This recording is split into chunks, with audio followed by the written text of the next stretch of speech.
Yan guys, ito yung busina sa sa proa. Nasunog yung piston nito. Dahil nung pumunta kami ng Canada, grabeng kapal ng fog. Tapos ewan ko kung tama yung procedure ni Kapitan, no? Sa mga diyan, deckhands, mag-comment lang kayo kung tama ba yung niya. So, makapal ang fog.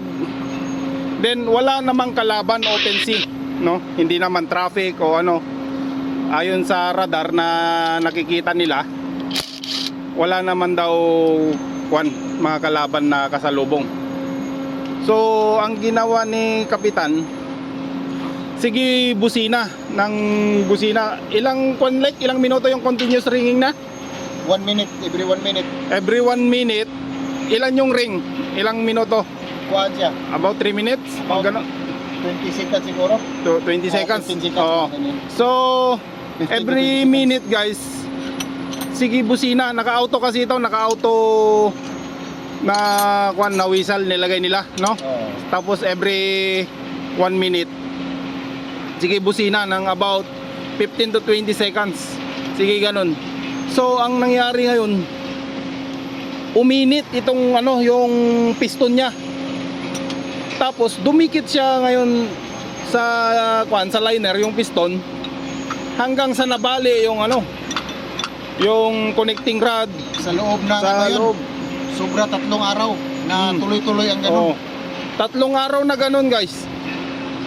So sabi ni yung mga ibang officer, deck officer, hindi naman kailangan ng busina daw kay wala mang kalaban. Pero yun ang inutos. So ito ang nangyari ngayon. So Perwisyo. ano ba ang dapat guys sa mga magagaling dyan na baka pwede kayong mag-comment o para maiwasan yung mga ganitong senaryo. Yung para sa akin, mas malawak pa rin ang maabot ng ng radar eh. Oo. May radar naman. Oo. Siguro gagamitan lang ng busina kung malapit, no? Oo, traffic. Or So kami guys, hindi kami taga-deck. So lang to, idea lang namin to na pero kayo magaling dyan sa deck.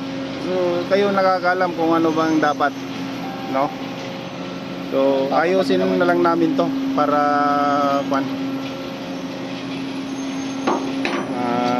ibalik sa dati. Kaya sumakit ang ulo ng opisina guys dahil lang mahal daw. Anong magawa natin kung nang bumili ng barko? Mahal, no? Oo. Sumakit rin ang ulo namin dito. Sumakit din ulo namin dahil sa ginawa nila. So eto, pare-parehas na sakit ng ulo.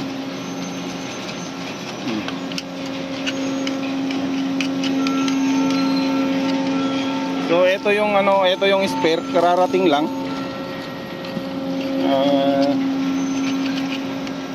Sana hindi na maulit kasi kung ganun ulit yung gagawin nila na sige busina, may tendency masunog na naman to, no? So, 1 minute lang ang interval nun eh. 1 minute interval. Tapos Pero sabi ni Segundo, tagal daw eh. Matagal na Matagal? yung niya, hindi lang 20 seconds. Oo, sobra pa nga siguro. Kaya init talaga. Tapos 3 days. Ang material kasi nito niya, kuhan lang, yung aluminum. Oo. Tapos yung piston ring niya, parang polycarbonate lang na plastic pa. Oo. Or polyurethane Oo. na plastic ang piston niya.